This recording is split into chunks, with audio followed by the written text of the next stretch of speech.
O mundo após a Segunda Guerra Mundial. O principal assunto deste capítulo é a Guerra Fria. A Guerra Fria foi um período de disputa entre Estados Unidos e União Soviética. Não houve um confronto direto, não houve uma guerra entre esses dois países de forma direta. Mas foi então essa disputa, se dava de forma indireta no campo das ideias, no campo diplomático.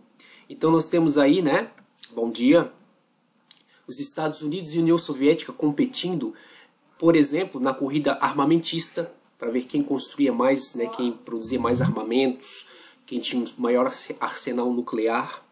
A corrida espacial, para ver quem chegava ao espaço, o espaço antes, os soviéticos chegaram primeiro, e depois, em segundo, os norte-americanos. Tá? E também na espionagem, nós tínhamos aí a Agência Central de Inteligência dos Estados Unidos, a CIA, e o Comitê Estatal de Investigação da União Soviética, KGB, fazendo espionagem pelo mundo. Um dos objetivos desses países também era influenciar o maior número possível de outros países, trazendo-os para sua área de influência. Então os norte-americanos queriam trazer os países para a área de influência capitalista, e os soviéticos queriam trazer para a área de influência socialista.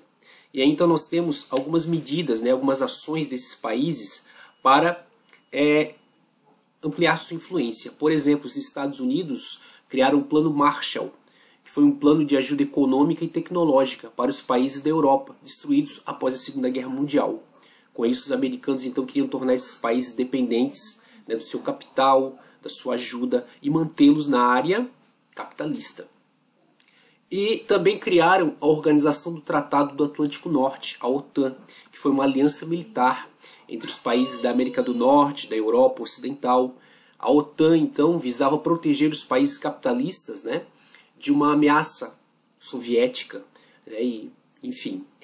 Também os soviéticos criaram suas organizações. Os soviéticos criaram o Comecon, que era para ajuda financeira, e criaram o Pacto de Varsóvia, que era uma aliança entre a União Soviética e os países do leste europeu. Uma aliança militar também. Tá?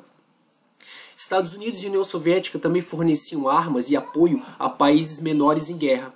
Então, quando dois países estavam lutando, se um deles era capitalista, os americanos auxiliavam. Se houvesse um país socialista em guerra, bom dia, os soviéticos auxiliavam, enviando armas, enviando pessoal, contribuindo com informações secretas, enfim. Tá?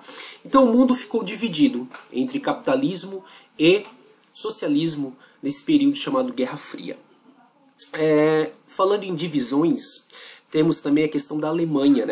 Na Conferência de Potsdam, os aliados, os vencedores da Segunda Guerra Mundial, decidiram dividir a Alemanha em 4 áreas de influência, 4 zonas: americana, inglesa, francesa e soviética.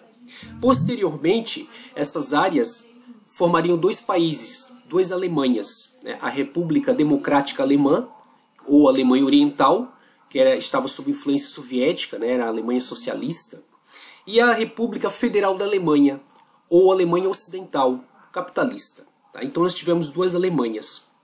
E a capital, Berlim, também seria dividida em 4 áreas de influência. E também para evitar a fuga de alemães do lado soviético para o lado ocidental, formaram-se 2 Berlins, Berlim Oriental, soviética, e Berlim Ocidental, com as áreas de americanos, franceses e ingleses. Então, para evitar a fuga de alemães do lado oriental, soviético, socialista, para o lado ocidental, foi construído o Muro de Berlim, que dividiu a cidade de Berlim, e é considerado o maior símbolo da Guerra Fria. Então nós temos aí 2 Alemanhas nesse período. Também houve 2 Vietnãs, o Vietnã do Sul e do Norte, e 2 Coreias. Hoje, a última lembrança da Guerra Fria, então, seria a divisão entre as Coreias. Coreia do Sul, capitalista, e Coreia do Norte, socialista. Assim, então, tivemos as principais informações da Guerra Fria.